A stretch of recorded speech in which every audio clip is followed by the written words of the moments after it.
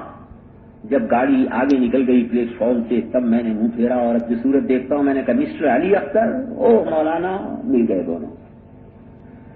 پہلی ملاقات ہو رہی ہے 20-22 برس کے بعد.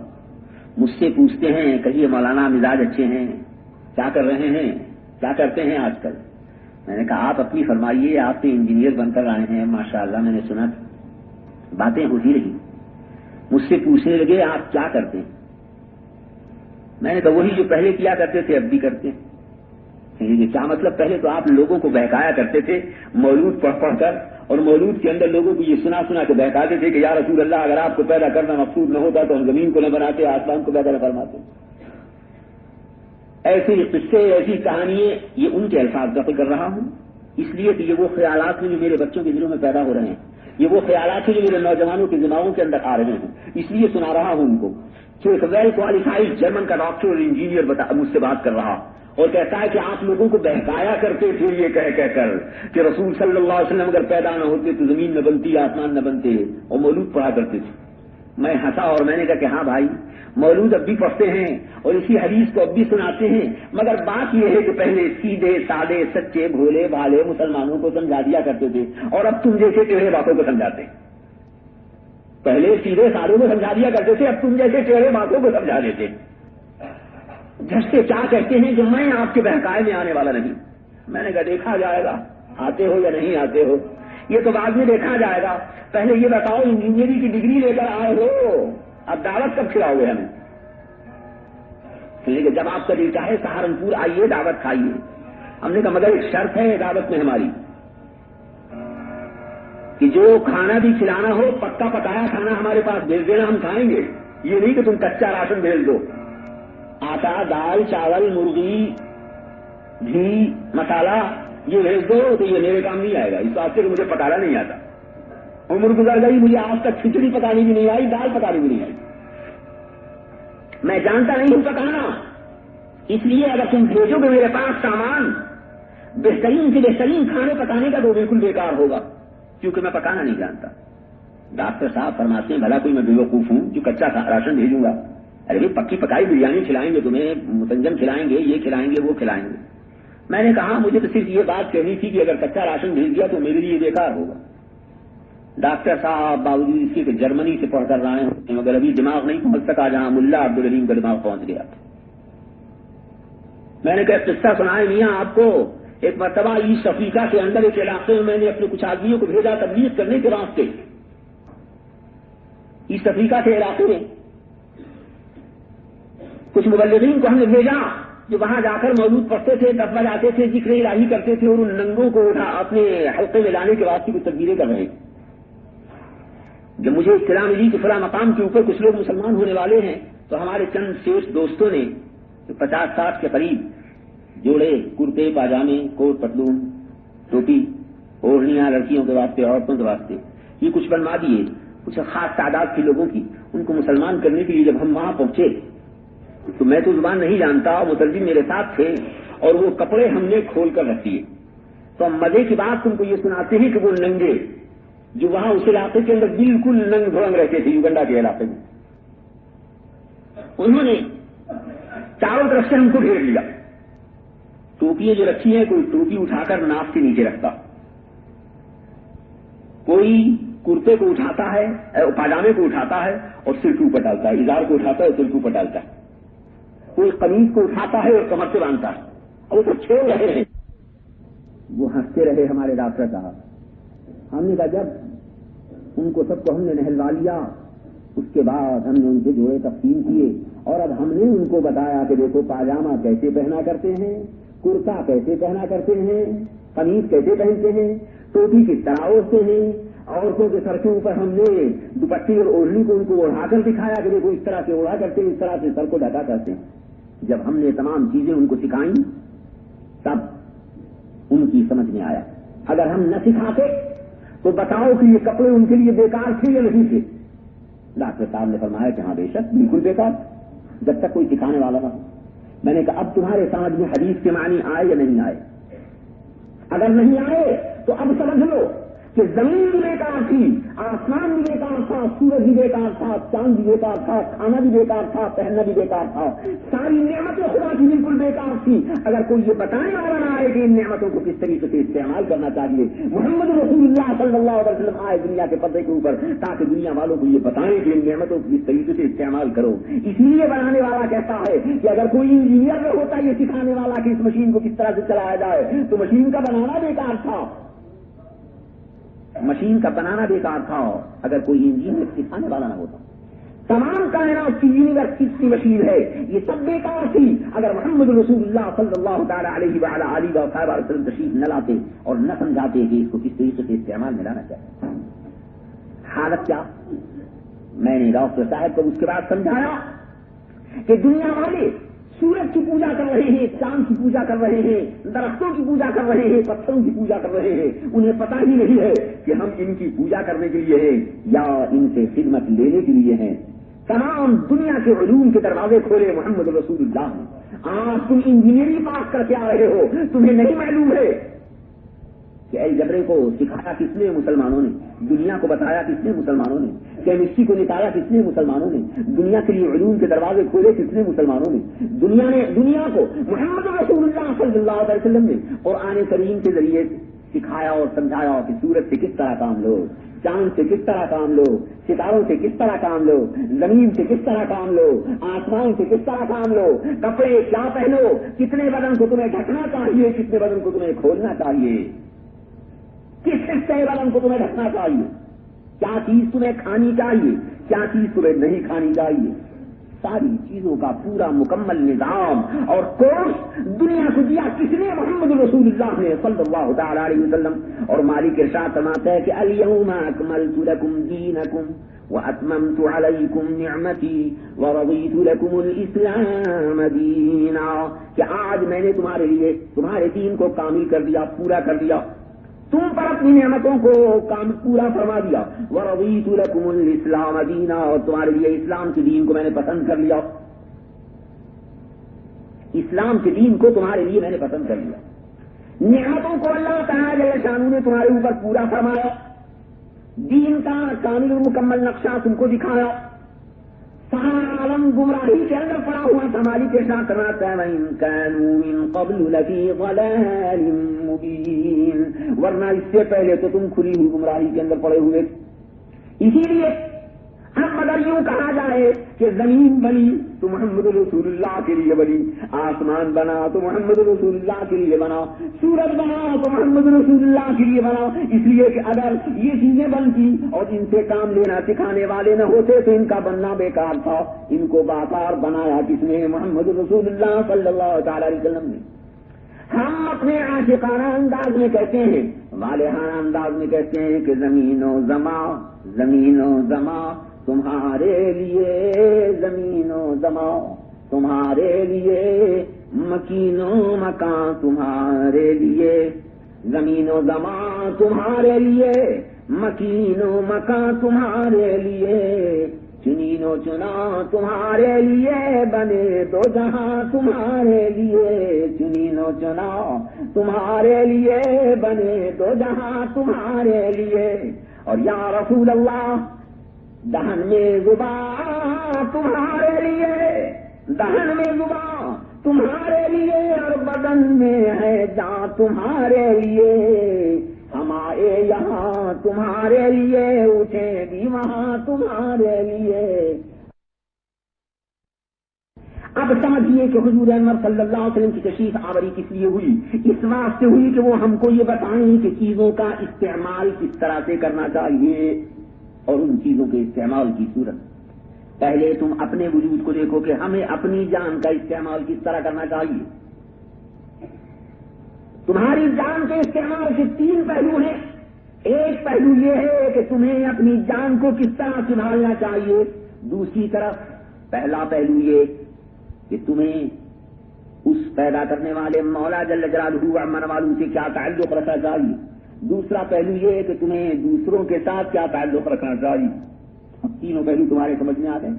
ایک پہلو یہ کہ تمہارا اس رب کے ساتھ کیا واسطہ اور کیا تعلق ہے، دوسرا پہلو یہ کہ تمہارا خود تمہارے ساتھ کیا تعلق اور واسطہ، تیسرا تمہارا تمہارے عزیز و اقربا اور دوسرے انسانوں کے ساتھ کیا تعلق۔ ان تینوں پہلوؤں کو سمجھو، اور ان کے لیے ٹرمینالوجی میں اسلام کی، اصطلاح میں اسلام کی 3 لفظ ہیں جن کو بتاتا ہوں۔ حقوق اللہ، کہ اللہ سے تم پر کیا حق، حقوق النفس، تمہاری جان کا تم پر کیا حق، حقوق العباد، بندوں کے تم پر کیا حق۔ یہ 3 پہلو،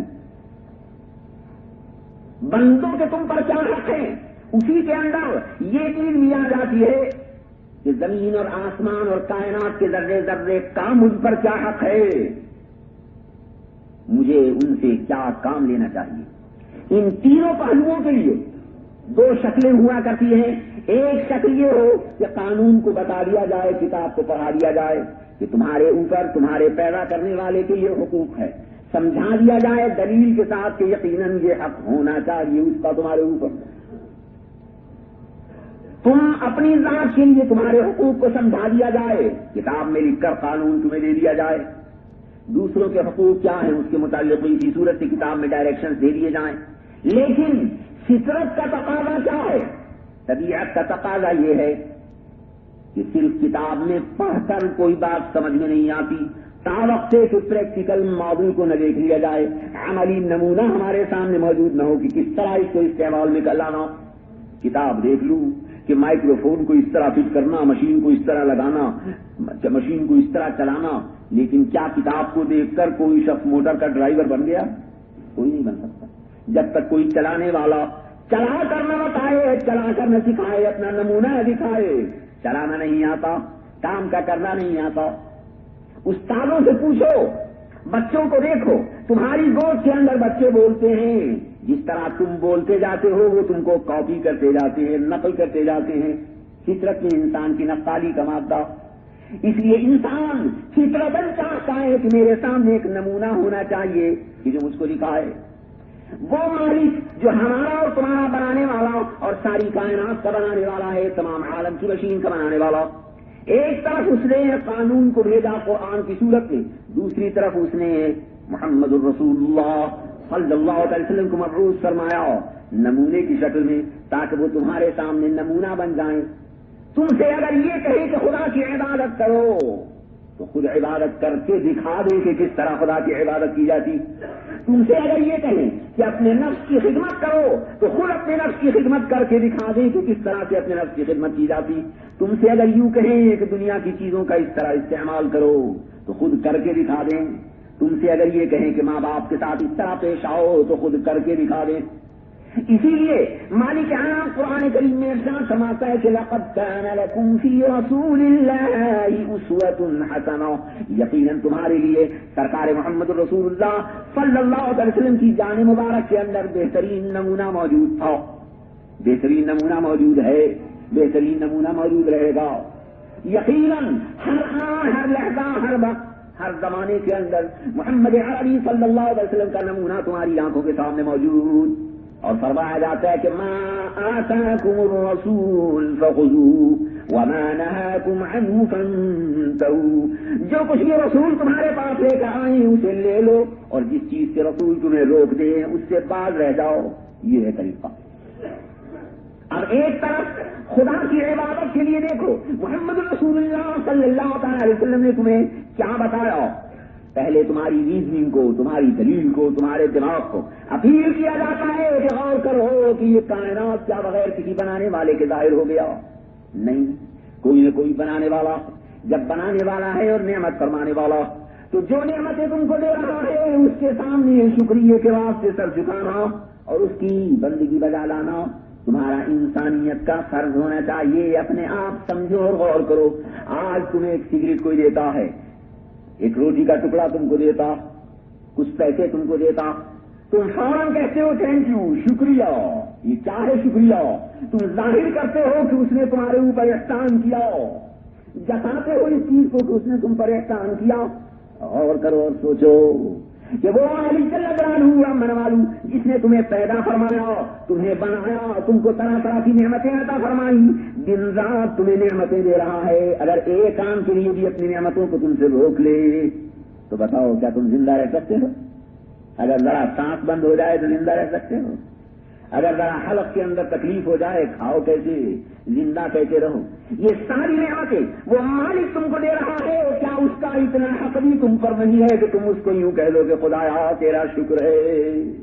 اس شکرانہ ادا کرنے کی ترتیب کیا ہے کہ 5 وقت کی نماز تمہارے اوپر مقرر فرما دی گئی، یہ ہے اللہ کا شکریہ ادا کرنے کی ترتیب۔ آج مجھے شرم آیا کرتی ہے، آپ لوگوں کو شرم آئے یا نہ آئے یہ آپ جانیں، لیکن مجھے شرم آیا کرتی ہے جب میں کسی سے کہتا ہوں کہ میاں نماز پڑھتے ہو یا نہیں، تو نہایت بے حیائی کے ساتھ جواب دیا جاتا ہے کہ صاحب کیا کہیں، کام کاج سے فرصت نہیں ملتی، کام کاج سے فرصت نہیں ملتی۔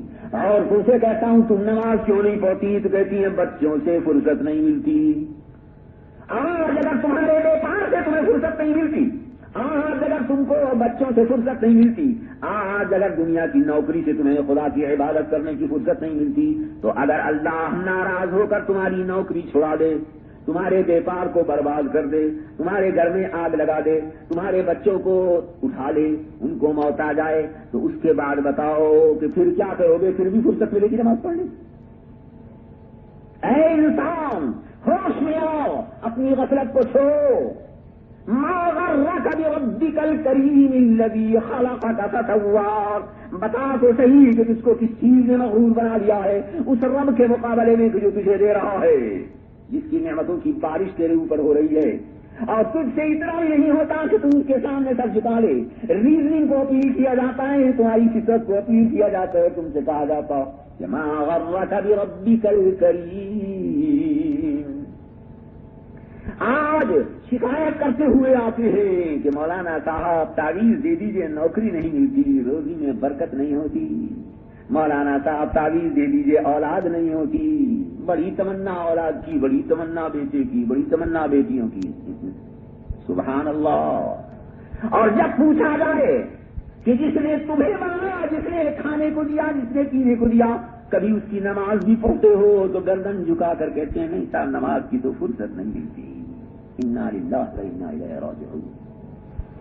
میرے آقا میرے والا محمد رسول اللہ صلی اللہ تعالی علیہ وآلہ وسلم جہاں ایک طرف تم کو یوں کہہ رہے ہیں کہ اللہ کی عبادت کرو، 5 وقت کی نماز تمہارے اوپر فرض کی جا رہی ہے اور اللہ کا حکم سنایا جا رہا ہے، وہاں پیارے محبوب کی یہ کیفیت ہے کہ ساری رات اللہ کی عبادت کے اندر کھڑے ہوئے ہیں، پائے مبارک سوج جاتے ہیں، آنکھوں سے آنسو جاری ہیں، اللہ کے سامنے رو رہے ہیں، اللہ کے سامنے گر گرا رہے ہیں۔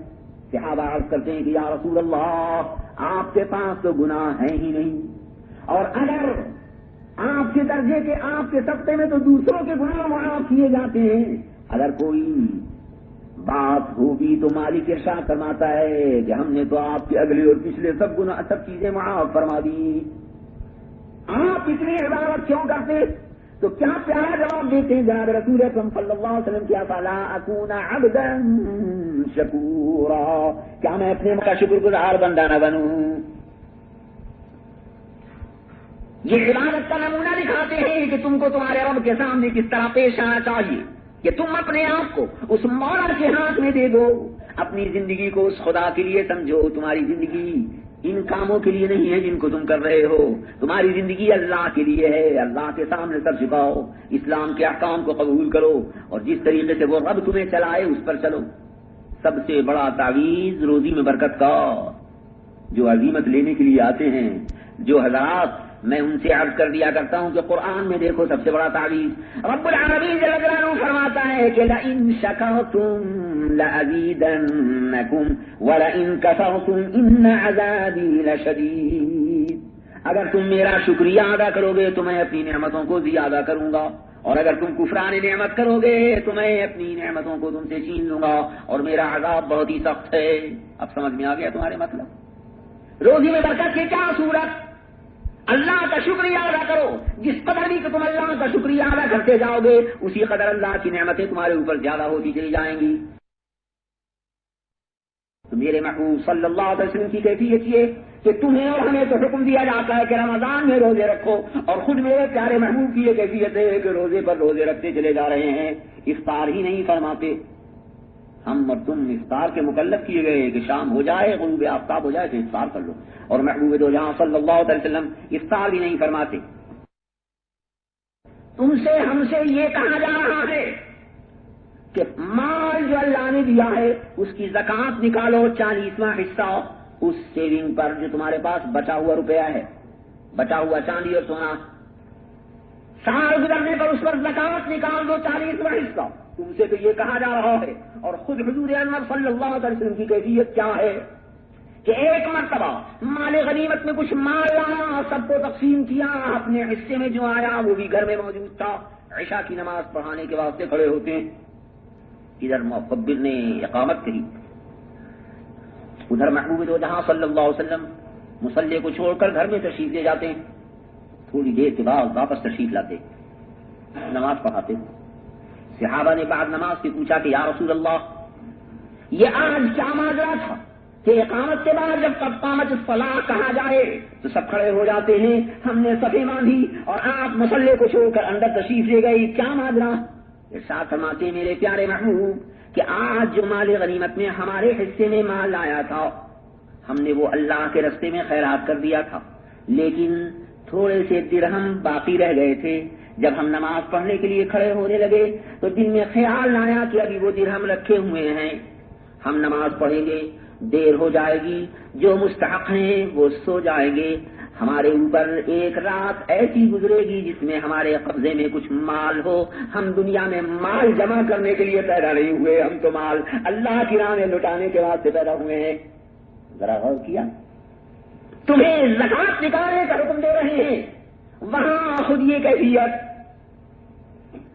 تم سے یہ کہا جا رہا ہے کہ حج کرنے کے لیے اپنے گھر بار کو چھوڑ کر ایک کفنی کے وہ پہن کر اللہ کی بارگاہ میں لبیک کہتے ہوئے کم سے کم ایک بار تو عمر میں حاضر ہو جاؤ، اللہ کی تکلیفوں کو برداشت کرنے کے لیے تیار ہو جاؤ۔ اللہ کے عشق و محبت کا دعویٰ کیا ہے تو اللہ کے ساتھ کا تمہارے اوپر یہ حق ہے کہ ایک دن تو کم سے کم یہ دکھا دو، مولا کی بارگاہ میں اس نمونے کو پیش کر دو کہ کیسا مال، کیسی دولت، کیسی بیوی، کیسے بچے، کیسے دوست، کیسے احباب، کیسا بے باپ، سب چیزوں کو ڈھکا رکھاؤ۔ یہ سوچو کہ ایک دن مرنا ہے، کفن اس طریقے سے ہوگا، وہی 3 کپڑے کفن کے ہوں گے، وہی 2 چادریں ہیں، ایک سر پر ایک کاندھوں پر ڈال رہا ہوں، ایک سے سطر کو ڈھک رہا ہوں، باقی سب کپڑوں کو چھوڑا، ننگے سر ننگے پیر مولا کی بارگاہ میں لبیک کا نعرہ بلند کرتا ہوا چلا جاؤں، دکھا دوں کہ مولا تیرے لیے میری جان، تیرے لیے میرا موت۔ تم سے یہ کہا جا رہا ہے کہ حج کی مشقتوں کو برداشت کرنے کے لیے ایک بار تو عمر میں تیار ہو جانا۔ خود میرے آقا میرے مولا محمد رسول اللہ صلی اللہ علیہ وسلم جو نمونہ دکھاتے ہیں وہ یہ کہ پیٹ پر شکم مبارک پر پتھر بنے ہوئے ہیں، روزے پر روزہ رکھ رہے ہیں، جس وقت اس عالم سے پردہ فرماتے ہیں تو ایک چادر سے زائد دوسری چادر نہ تھی، وہ چادر بھی ایسی تھی کہ حضرت عائشہ فرماتی ہے رضی اللہ تعالی عنہا کہ اگر سر کو ڈھکا جاتا تھا تو پیر کھل جاتے تھے اور پیر ڈھکے جاتے تھے تو سر کھل جاتا تھا۔ یہ متا کہ محمد رسول اللہ صلی اللہ علیہ وسلم کی دولت کرے عالی ہے۔ تم یہ سمجھتے ہوگے کہ ان کے اللہ نے ان کو دیا تھا، ہاشا ہاشا، توبہ توبہ، مالک ان کا ارشاد فرماتا ہے کہ میرے پیارے محبوب اگر آپ فرمائیں تو یہ احد کا پہاڑ آپ کے لیے سونے اور چاندی کا کر دیا جائے، جتنا مال چاہو حاضر ہے۔ حضور ارشاد فرماتے ہیں کہ اے میرے مولا اللہم احیینی مسکینا وامتنی مسکینا واحشرنی فی زمرۃ المساکین، یا اللہ مجھے مسکینی کی حالت میں زندہ رکھ، مسکینی کی حالت میں اس دنیا سے اٹھاؤ اور مسکینوں کے ساتھ میرا حشر فرماؤ۔ اس وقت سے کہ اگر سرکار مالداروں کی زندگی عیش اور عشرت کے ساتھ گزارتے تو فقیر اور مسکین یوں کہتے کہ آپ کے پاس تو مال تھا، بے فکر تھے، آپ نے خدا کی عبادت کی تو کیا کمال کیا، ہم کو تو محنت کرنی ہے، مزدوری کرنی ہے، ہم کس طرح اللہ کی عبادت کریں۔ رب فرماتا ہے کہ لقد کان لکم فی رسول اللہ اسوۃ حسنہ، یقیناً تمہارے لیے محمد رسول اللہ صلی اللہ علیہ وسلم کی مبارک زندگی کے اندر بہترین نمونہ موجود۔ حقوق اللہ کو سنبھالو، حقوق النفس کے لیے بتایا جا رہا ہے تم کو کہ تمہاری جان کوئی معمولی چیز نہیں ہے، بڑی قیمتی چیز ہے، اس کو ضائع نہ کرنا۔ میرے آقا میرے مولا محمد رسول اللہ صلی اللہ علیہ وسلم نے حقوق النفس میں تعلیم فرمایا کہ تم کیا کھاؤ کیا نہ کھاؤ، کیا پیو کیا نہ پیو، کیا پہنو کیا نہ پہنو۔ یہی نہیں کہ مردوں کو یہ بتایا گیا ہو کہ تم ریشم نہ پہنو، سونا نہ پہنو، بلکہ یہ بھی بتا دیا گیا کہ ناک سے لے کر گھٹنے تک بدن کا چھپانا تمہارے لیے فرض۔ اسی طرح عورتوں کے لیے بتا دیا گیا کہ تمہارے تمام بدن کو اپنے چھپانا تمہارے لیے فرض، پوائزن ہے، زہر ہے۔ اگر تم اپنے بدن کو کھلا رکھو گی نتیجہ کیا ہوگا کہ تمہاری حیا جائے گی، تمہاری شرم جائے گی، تمہارے بدن پر دوسروں کی نظریں پڑیں گی، بری نیت کے ساتھ پڑیں گی، وہ زہریلی نظریں تمہارے کیریکٹر کو بھی خراب کر دینے والی ہوں گی۔ آج تم یا کی تہذیب میں ڈوب کر لپسٹک لگا کر پاؤڈر لگا کر انہیں کے سوال بنا کر ٹانگوں کو اپنی کھول کر یوں کہتی ہو جب عبدالعلیم کے سامنے آتی ہو کہ صاحب کیا کہیں اس ملک کا فیشن یہی ہے. تم ملک کے فیشن کو اختیار کرنے کے لیے ہو یا تم اس لیے بنی ہو کہ تم دنیا کے انسانوں کو محمد رسول اللہ کا فیشن دکھاؤ کہ محمد رسول اللہ نے کیا فیشن اختیار فرمایا. تمہاری جان کے تمہارے اوپر حقوق محمد عربی صلی اللہ علیہ وسلم نے دکھائے اور بتائے. انسانوں کے ساتھ تمہیں کس طرح پیش آنا ہو, ماں کا تمہیں کیا ادب کرنا ہو, باپ کا تمہیں کیا ادب کرنا ہو. بار بار فرمایا جاتا ہے جہاں اللہ کے حقوق کا ذکر ہوتا ہے کہ لا تشرکوا باللہ, اللہ کے ساتھ شرک نہ کرنا, لا تشرک باللہ ان الشرک لظلم عظیم, شرک تو بہت ہی بڑا ظلم ہے. وہاں اس کے ساتھ ہی ساتھ فرمایا جاتا ہے کہ لا تقل لہما اف ولا تنہرہما, خبردار اپنے ماں باپ کے سامنے فو بھی نہ کرنا ہو, ان کو جھڑک کر بات بھی نہ کرنا ہو. اور جوان بیٹے باپ ہی کی دولت سے فائدہ اٹھا رہے ہیں, باپ ہی کے گھر میں رہ رہے ہیں, باپ ہی کی موٹر میں سوار ہو رہے ہیں, باپ ہی کے پیسے کو کھا رہے ہیں, باپ ہی کی دولت پر منڈا رہے ہیں اور باپ ہی کو گالیاں دینے اور باپ ہی کا مقابلہ کرنے کے لیے تیار ہو رہے ہیں. وہ سمجھ رہے ہیں کہ اپنے آپ کو ہلاک کر رہے ہیں. آج باپ کے دل کو دکھائیں گے, کل رب العالمین جل جلالہ امن والوں کی بارگاہ میں جب جائیں گے اس وقت باپ کا ہاتھ ہوگا اور ان کا گریبان. یہ نہ سمجھنا کہ اس روز باپ کی محبت جوش میں آ جائے گی, اس روز ماں کی محبت جوش میں آ جائے گی. ہاشا ہاشا, فرماتے ہیں محمد رسول اللہ صلی اللہ علیہ وسلم اللہ کا کلام تم نے سنا ہوگا کہ میرے آقا میرے مولا محمد رسول اللہ کی والدہ ماجدہ تو اسی وقت انتقال فرما گئی تھی جبکہ آپ چھوٹے ہی تھے. یہ کون سی حلیمہ سعدیہ ہیں کہ جنہوں نے دودھ پلایا. جب دودھ پلانے والی ماں کے ساتھ محمد رسول اللہ کا یہ معاملہ ہے تو اصلی ماں کے ساتھ ان کا کیا معاملہ ہوگا ذرا یہاں سے اندازہ کر لو. فرمایا جاتا ہے انسانوں کے ساتھ حقوق کے حقوق کو جتایا جاتا ہے کہ ہوش میں رہنا, خبردار خبردار, کسی کے دل کو نہ دکھانا ہو, کسی کو نہ ستانا ہو. المسلم من سلم المسلمون من لسانه و یده, مسلمان کون ہے جس کے ہاتھ سے اور زبان سے مسلمان محفوظ رہیں. اگر تم نے آج اپنی زبان سے کسی کو گالی دی, کسی کو برا کہا, اس کا دل دکھایا, آج اگر تم نے کسی کو اپنے ہاتھ سے مارا, مانا میں نے کہ وہ تم سے اس وقت بدلہ لے سکے, لیکن رب العالمین جل جلالہ فرماتا ہے کہ میں اپنے حقوق کو معاف کر دوں مگر اپنے بندوں کے حقوق کو معاف نہیں کروں گا. ذرا سوچو, نمونہ دکھاتا ہوں محمد رسول اللہ کا, لوگوں کے دل دکھانے والے, لوگوں کی غیبت کرنے والے, لوگوں کو گالیاں دینے والے, لوگوں کا مال کھانے والے, لوگوں کو تکلیفیں پہنچانے والے. ذرا کان کھول کر سنیں کہ میرے آقا میرے مولا محمد رسول اللہ صلی اللہ علیہ وسلم اس عالم سے پردہ فرما رہے ہیں, اس عالم سے رخصت ہو رہے ہیں. اسرائیل علیہ السلام روح کو قبض کرنے کے لیے آنے والا, اتنا تیز بخار چادر پر ہاتھ نہیں رکھا جا سکتا تھا. اس بخار کی حالت میں سید عالم صلی اللہ علیہ وسلم کے صحابہ آپ کو گھیرے ہوئے ہیں, مجمع ہے. سید عالم چہرہ پر سے نقاب اٹھاتے ہیں, اپنے دوستوں اور اپنے صحابہ کو مخاطب فرماتے ہیں کہ اے عزیزو, اب رفیق اعلیٰ سے ملاقات کا وقت قریب آ گیا ہے, اب ہم اللہ کے پاس جانے والے ہیں. اگر تم میں سے کسی شخص کا ہمارے ذمے پر کوئی حق ہو تو ہم سے اس کا مطالبہ کر لو اور آج لے لو. ہم نہیں چاہتے کہ اللہ کی بارگاہ میں ایسی حالت میں جائیں کہ کسی انسان کا کوئی حق ہمارے اوپر ہو. اگر کسی کا مال محمد رسول اللہ کے ذمے ہے تو آج لے لے, کسی کی جان کو ہماری جان سے تکلیف پہنچی ہو تو آج یا بدلہ لے لو یا معاف کر دو. صحابہ سنتے ہیں اور عرض کرتے ہیں کہ یا رسول اللہ, ہم آپ کے حقوق کو ادا نہ کر سکے, آپ پر ہمارا کیا حق ہو سکتا ہے. آپ تو یتیموں کی خبر لینے والے, آپ بے کسوں کے والی, آپ بے کسوں کے مولا, آپ نے نہ کسی کو ستایا نہ کسی کا دل دکھایا. ایک صحابی آتے ہیں آگے اور عرض کرتے ہیں کہ یا رسول اللہ, ایک مرتبہ آپ نے لکڑی میری کمر پر ماری تھی. حضور انور صلی اللہ علیہ وسلم چہرے مبارک کو اٹھاتے ہیں اور فرماتے ہیں کہ اگر میں نے تمہاری کمر پر لکڑی ماری تو یا تم مجھے معاف کر دو ورنہ محمد رسول اللہ کی کمر موجود ہے، بدلہ لے لو لکڑی کا. میں اللہ کی بارگاہ میں ایسی حالت میں نہیں جانا چاہتا کہ میرے ذمے کسی انسان کا کوئی حق ہو.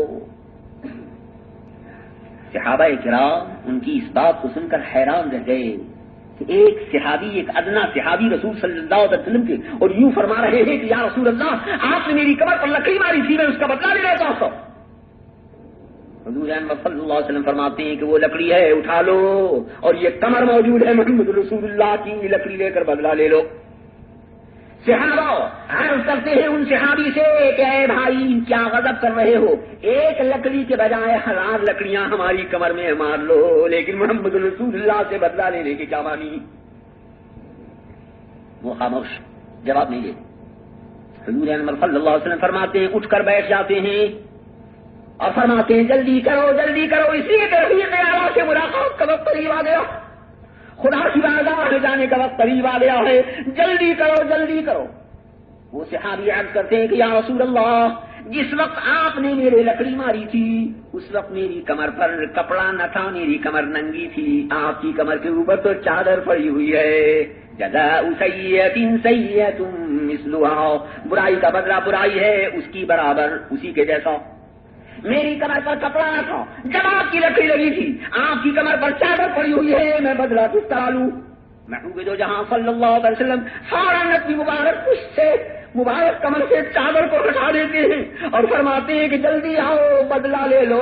لکڑی ہاتھ میں لیے ہوئے ہیں وہ صحابی، پیچھ کی پیچھے آتے ہیں محمد رسول اللہ صلی اللہ تعالی علیہ وسلم کے. صحابہ لرز رہے ہیں کہ عرش الہی بھی اگر لرز جائے تو بجا ہے کہ آج محمد رسول اللہ کا ایک صحابی بدلہ لینے کے لیے لکڑی کو ہاتھ میں لیے ہوئے اس کے پیچھے کھڑا ہوا ہے، زمین نہ رہ جائے. صحابہ گھبرا رہے ہیں، لیکن ذرا شان دیکھو نمونے کی محمد رسول اللہ صلی اللہ علیہ وسلم کے کہ کمر مبارک کو کھولے ہوئے فرماتے ہیں کہ جلدی کرو بدلہ لے لو اس لکڑی کا جو محمد رسول اللہ کے ہاتھ سے تمہاری کمر میں لگی تھی. پیچھے آتے ہیں، لکڑی ہاتھ میں ہے، کمر مبارک کھلی ہوئی ہے، لکڑی کو ہاتھ سے رکھتے ہیں اور دونوں شانوں کے بیچ میں جو مہر نبوت کا نشان تھا اس کو بوسا دیتے ہیں، آنکھوں سے لگاتے ہیں اور عرض کرتے ہیں کہ روحی فدا گیا رسول اللہ، اے اللہ کے رسول میری جان آپ پر قربان ہو جائے. کیسا لکڑی کا بدلہ، میں تو آخری دیدار مہر نبوت کا کرنا چاہتا تھا کہ پھر کہاں سے دیکھیں گی اس مہر نبوت کو. دنیا کے سامنے اس کیریکٹر کو پیش کر دیا ہے.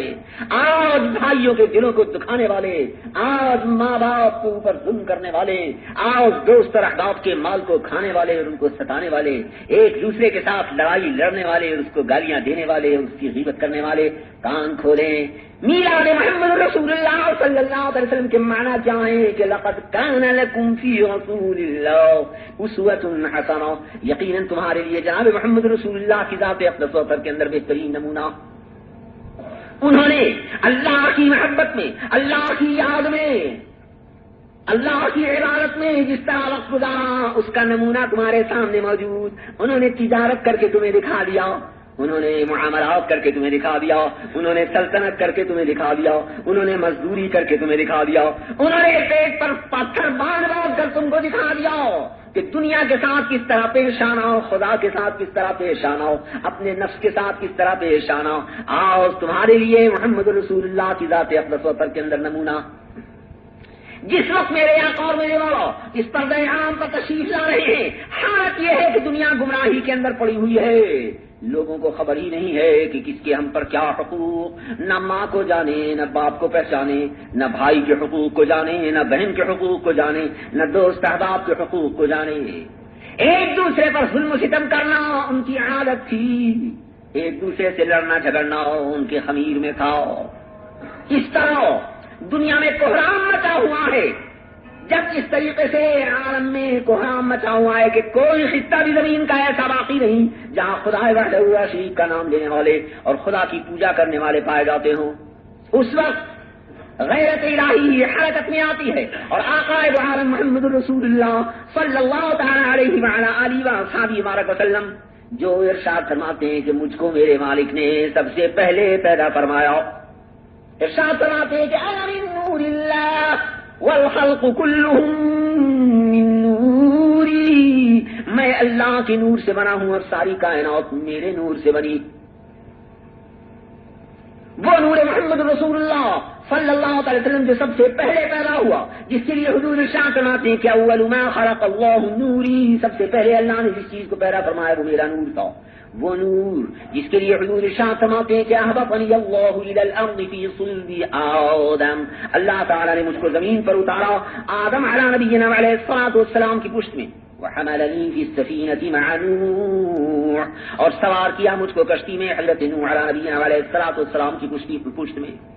یعنی جس وقت نوح علیہ السلام ہدایت خلق کے لیے آتے ہیں، لوگ ان کا کہنا نہیں مانتے، حضرت نوح بددعا فرماتے ہیں، دنیا ہلاک ہو رہی ہے، اس وقت نور مقدس محمد رسول اللہ حضرت نوح علیہ السلام کی پیشانی میں کی پشت مبارک موجود. وہ نور مقدس حضرت نوح سے درجہ بدرجہ منتقل ہوتا ہوا صلب ابراہیم میں آتا ہے. جب حضرت ابراہیم علیہ السلام آگ میں ڈالے جا رہے ہیں تو نور محمد رسول اللہ صلی اللہ علیہ وسلم پشت میں حضرت ابراہیم علیہ السلام کی موجود ہے. اور اگر یوں کہا جائے کہ صدقہ تھا نور محمد رسول اللہ کا کہ توبہ آدم کی قبول ہوتی ہے، صدقہ تھا نور محمد رسول اللہ کا کہ نوح کی کشتی پار ہوتی ہے، صدقہ تھا نور محمدی کا کہ ابراہیم علیہ السلام پر آگ گلزار بنتی ہے. وہ نور مقدس جو عدلوں میں اس طرح سے اپنے جلوے دکھاتا رہا، جس کسی نے بھی اس پیارے نور کا ادب کیا، ان کی تعظیم کی، ان کے لیے برکتوں کے دروازوں کو کھول دیا گیا. مالک عالم جل جلالہ عمن والہ نے ان کی پیدائش اور ان کی تشریف آوری کا ذکر آسمانوں کے اوپر کیا. آج آپ نے محفل میلاد محمدی، عید میلاد مصطفی منانے کے لیے اس مقام کے اوپر آپ نے اجتماع کیا ہے. ہر مسجد کے اندر محفل میلاد منعقد ہو رہی ہے، ہر مسجد کے اندر ذکر محمدی صلی اللہ علیہ وسلم بیان کیا جا رہا ہے. دنیا کی مختلف زبانوں کے اندر، انگریزی میں انگریزی سمجھنے والوں کے لیے، جرمنی میں جرمنی سمجھنے والوں کے لیے، فرانسیسی میں فرانسیسی سمجھنے والوں کے لیے، عربی میں عربی سمجھنے والوں کے لیے ہر طرف سے آواز آ رہی ہے کس چیز کی؟ محمد رسول اللہ صلی اللہ علیہ وسلم کی ذکر کی. مالک ارشاد فرماتا ہے کہ وَرَفَعْنَا لَكَ ذِكْرَكَ یا رسول اللہ، ہم نے آپ کی ذکر کو بلند فرمایا. کس طرح بلند فرمایا گیا ہے کہ آج میں ہی عید میلاد نہیں منا رہا ہوں، آج ہم ہی یہ محفلیں دنیا میں نہیں کر رہے، بلکہ انسانوں کے بننے سے پہلے مالک عالم نے عالم روحانی کے اندر محفل میلاد محمد رسول اللہ منعقد کی ہے. انبیاء و مرسلین کو بلایا جاتا ہے، ان کی روحوں کو دعوت دی جاتی ہے، کہا جاتا ہے کہ آؤ آؤ اور پیارے محبوب کی ذکر میلاد کی مجلس میں شریک ہو جاؤ. قرآن کریم میں ارشاد ہوتا ہے وَإِذْ أَخَذَ اللَّهُ مِيثَاقَ النَّبِيِّينَ، یاد کرو جب اللہ تعالیٰ جل شانہ نے نبیوں سے وعدہ لیا تھا کہ لَمَا آتَيْتُكُم مِّن كِتَابٍ وَحِكْمَةٍ، کہ ہم تمہیں کتاب بھی دیں گے اور حکمت بھی دیں گے.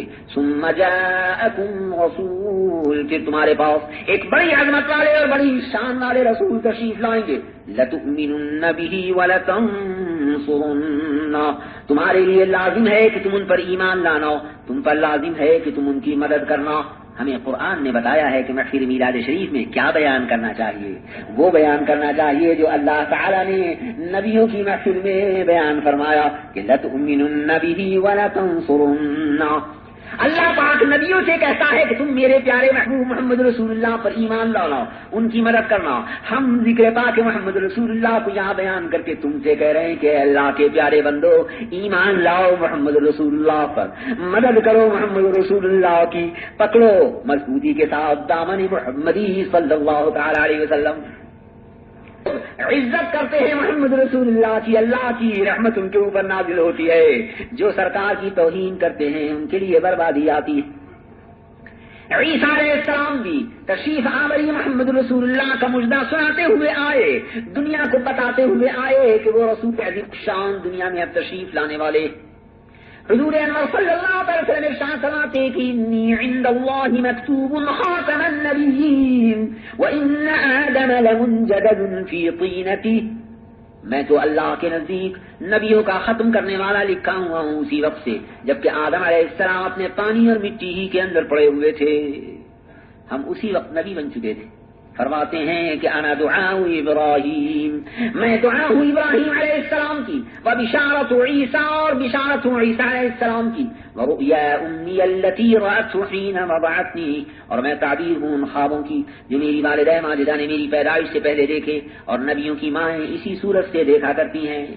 کیا خواب تھے کہ ہر مہینے میں کوئی نہ کوئی آنے والا آتا ہے، اور خواب کے اندر حضرت آمنہ خاتون آپ کی والدہ ماجدہ کو بشارت دیتا ہے کہ اے آمنہ مبارک ہو تم کو کہ تمہارے پیٹ سے پیدا ہونے والے ہیں دونوں جہان کے تاجدار، جب وہ پیدا ہو تو ان کا نام نامی رکھنا محمد الرسول اللہ۔ کہنے والے عاشق اسی واقعے کو بیان فرماتے ہیں کہ ملائک آمنہ خاتون کو مژدہ سناتے ہیں، ابو القاسم محمد مصطفیٰ تشریف لاتے ہیں، ابو القاسم محمد مصطفیٰ تشریف لاتے ہیں۔ فرشتے منتظر ہیں آمنہ خاتون کے گھر میں کہ اب حضرت جمال حق نما اپنا دکھاتے ہیں، کہ اب حضرت جمال حق نما اپنا دکھاتے ہیں، اور حرم سے تاب ملک شام روشن ہے زمین اکثر، کہ دار الملک جن کا شام ہے وہ شاہ آتے ہیں۔ اگر کعبے کی دیواریں کریں سجدہ عجب کیا ہے کہ مصداق دعائے حضرت ابراہیم آتے ہیں، اور یہ محفل میلاد ہے، آداب سے آ کر سنو اخلاص سے ذکر رسول اللہ سناتے ہیں۔ 8ویں 9ویں 10ویں یا 12ویں تاریخ ہے ربیع الاول شریف کی کہ حضرت آمنہ خاتون کے بطن مبارک سے صورت جسمانی کو اختیار فرما کر دونوں جہان کے تاجدار حضرت محمد رسول اللہ صلی اللہ علیہ وسلم تشریف لاتے ہیں۔ ولد الحبیب ومثلہ لا یولد، ولد الحبیب وخده یتمرد، ولد الحبیب مکحلا ومطیبا والنور من وجناته يتبقد، جبریل نادى في منصة حسنه هذا مديح الكون هذا أحمد، يا عاشقين تولوا في حبه هذا ختام المرسلين محمد، صلوا عليه بكورة وعشية ألف الصلاة مع السلام مزيدوا۔ ملائکہ مقربین حوران بہشتی دربار محمدی صلی اللہ علیہ وسلم میں ادب کے ساتھ سلام کو پیش کرتے ہیں۔ مالک عالم ہمیں تمہیں بھی حکم دے رہا ہے، اور یوں کہتا ہے کہ اللہ تعالی رحمت بھیجتا ہے، فرشتے رحمت لے کر آتے ہیں۔ اے ایمان والو تم بھی انہی پر درود بھیجو، ان پر سلام بھیجو۔ اب تک بیٹھے بیٹھے درود و سلام پڑھتے رہے، اب ادب کے ساتھ دربار محمدی کے اندر توجہ کرتے ہوئے کھڑے ہو جاؤ، یہ سمجھتے ہوئے کہ ہم سلام عرض کرتے ہیں اور حضور سن رہے ہیں، اور ادب کے ساتھ سلام عرض کرو دربار محمدی صلی اللہ علیہ وسلم میں۔ سلام علیکہ یا رسول، سلام علیکہ یا حبیب، سلام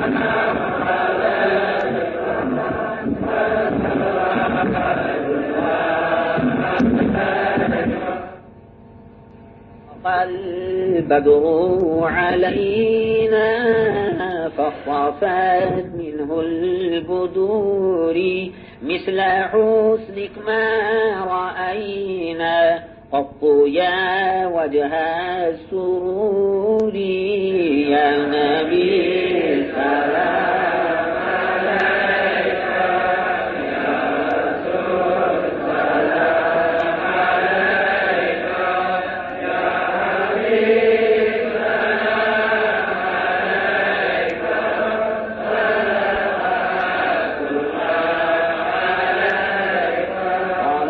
البدر علينا من ثنيات الوداع، وجب الشكر علينا ما دعا لله داعي، يا نبي سلام عليك يا رسول سلام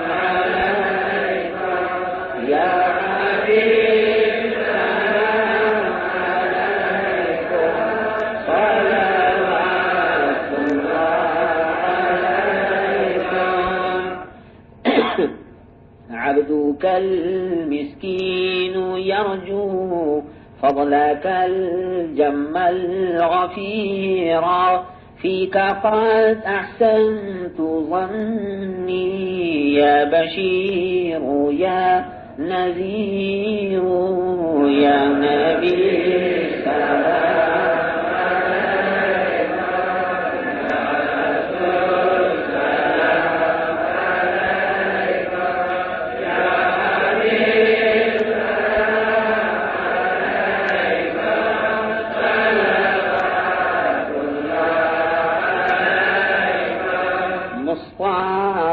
جانے رحمت پہ لاکھوں سلام مصطفیٰ جانے رحمت پہ لاکھوں سلام شمع بزم ہدایت پہ لاکھوں سلام شمع بزم ہدایت پہ لاکھوں سلام مصطفیٰ جانے رحمت پہ لاکھوں سلام مصطفیٰ جانے رحمت پہ لاکھوں سلام شمع بزم ہدایت پہ لاکھوں سلام شمع بزم ہدایت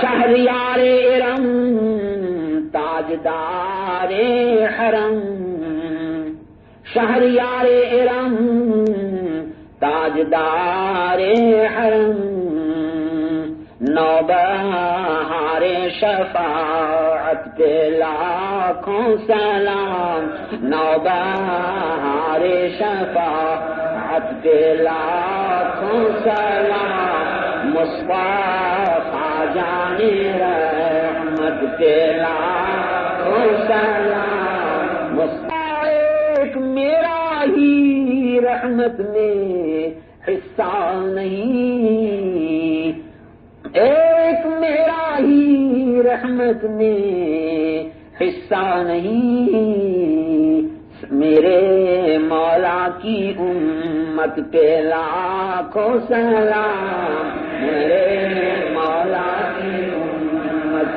پہ لاکھوں سلام مصطفیٰ جانے رحمت پہ لاکھوں سلام مصطفیٰ جانے رحمت پہ لاکھوں سلام شمع بزم ہدایت پہ لاکھوں سلام شمع بزم ہدایت پہ لاکھوں سلام الحمد للہ رب العالمین والصلاة والسلام على أشرف الأنبياء وسيد المرسلين أحمد المصطفى مولانا محمد المصطفى صلى الله تعالى عليه وعلى آله وصحبه الطيبين الطاهرين أجمعين اللهم ربنا إنا قد حضرنا في ذكر نبيك الكريم فتقبل منا إنك أنت السميع العليم وتب علينا إنك أنت التواب الرحيم اللهم يا نور قلوب العارفين نذر قلوبنا بنور معرفتك يا الله وطهر قلوبنا عما سواك يا الله وحرر قلوبنا بنار عشقك يا الله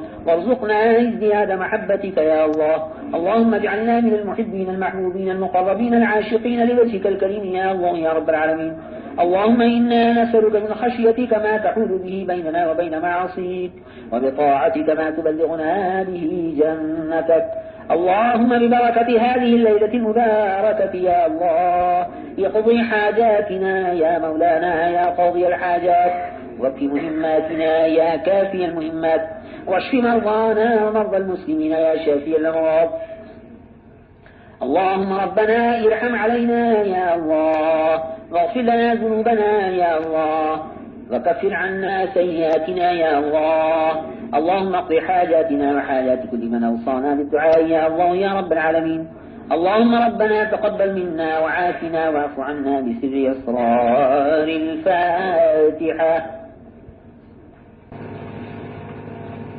هو الله أحد الله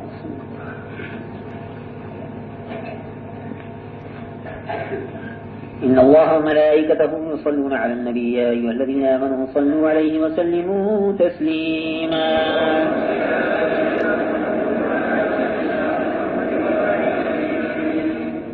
عزیزا تو حل بلغت، کیا میں نے پہنچا دیا، کیا میں نے پہنچا دیا، کیا میں نے پہنچا دیا؟